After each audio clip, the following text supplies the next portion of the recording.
how to change spelling correction language on Samsung Galaxy S26 Ultra.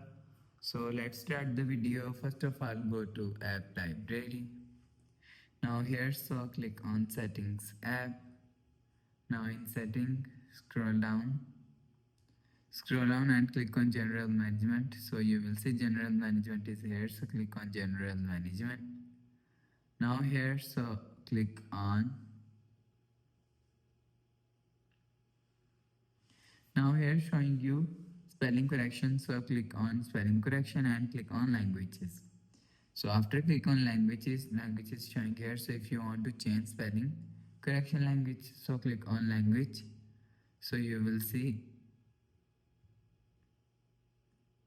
your language is changed. So after change language, go back to home screen, refresh phone. So that's how you can change spelling language correction on Samsung Galaxy S26 Ultra. So if you like the video, please subscribe. Thanks for watching.